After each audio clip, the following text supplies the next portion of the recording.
Hello, good people of the internet. I am making another time capsule video.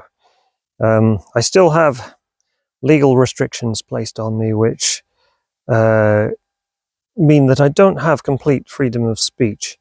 I'm involved in a court case to be able to see my own children, and some of the videos I've made have been described as inflammatory, and I've been advised to unlist them, which I have done. Although I've still been making videos, I'm posting them and putting them unlisted, so I don't know when all this nonsense will be over and I will be able to make these public. Anyway, I wanted to speak a little bit about the current political situation with the so-called right wing of politics in the UK, and the Restore movement, which Rupert Lowe has recently changed from a movement into a political party.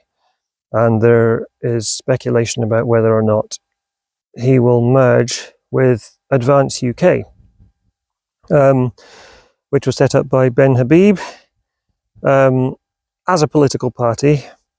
And between them, there are some 100,000 members.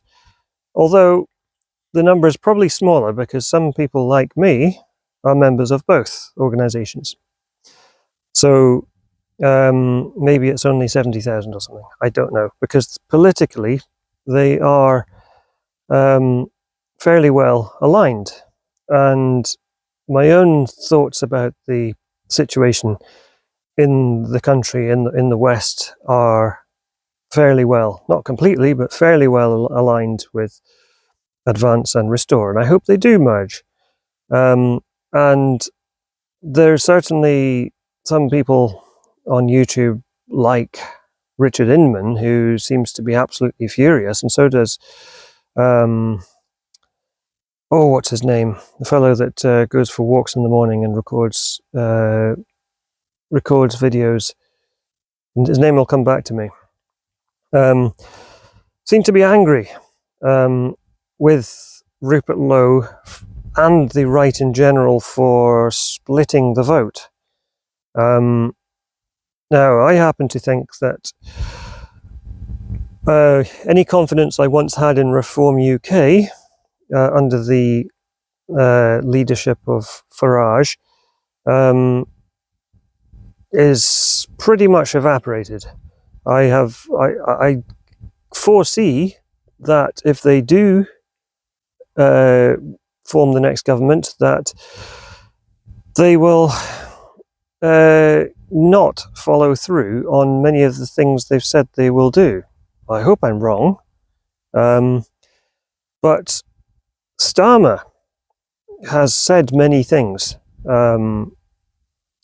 including his speech last year, which was sort of likened to Enoch Powell, where in that particular speech, that one speech, he said a lot of things which made a lot of sense. But did he follow through on any of that? Of course not. And there's backtracking and U-turning. And I worry that Reform will not be that different. And they're also gaining more traction in the mainstream media. And some people have described it as a sort of like damage limitation or containment. Whereas Advance and Restore, I think, are much more firmly based on common sense and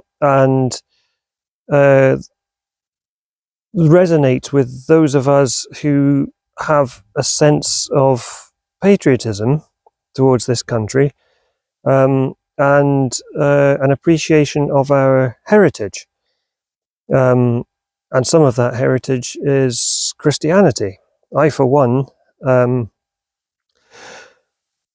grew up in Edinburgh, and when I go back to Edinburgh, at the time when I was there, up until I was 19 years old, I didn't really appreciate the city that much.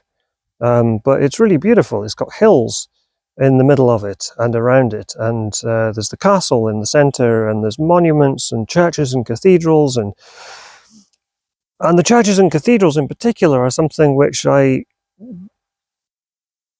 is the way I recognise places.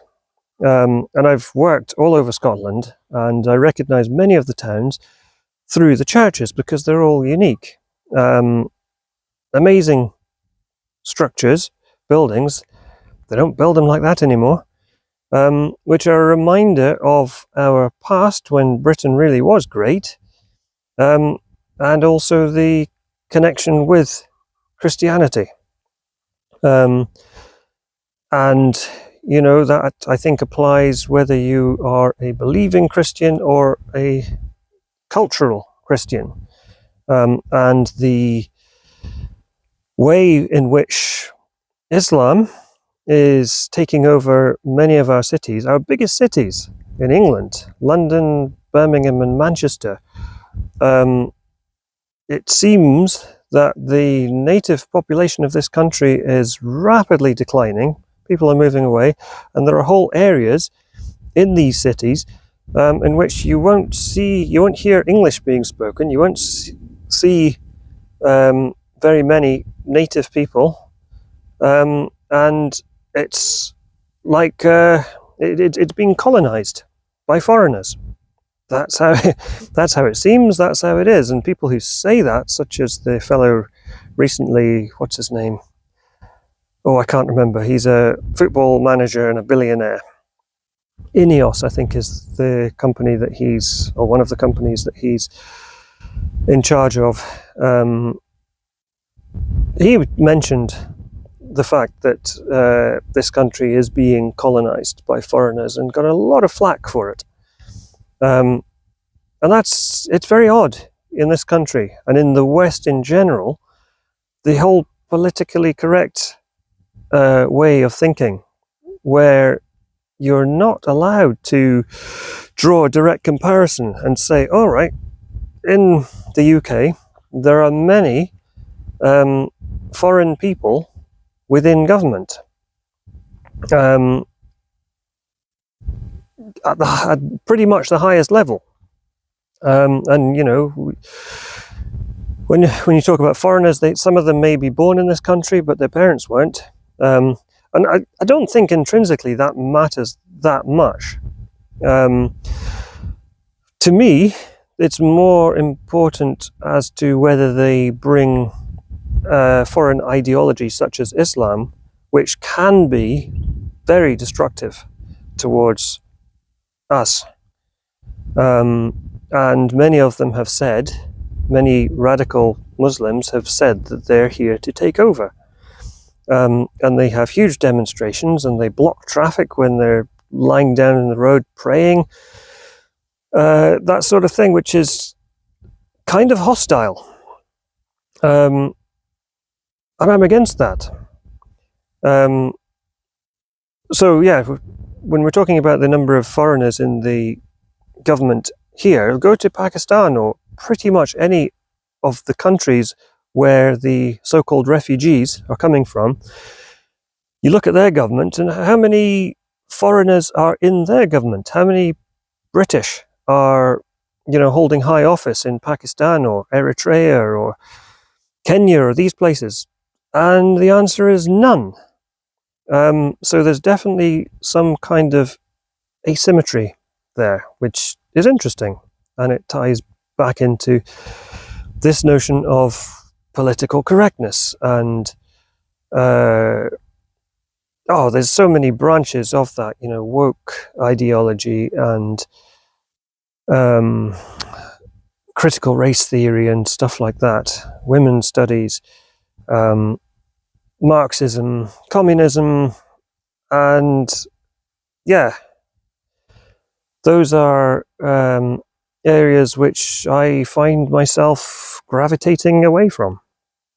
Anyway, I'm going to stop this now, and thank you for watching, and we'll see you in another video.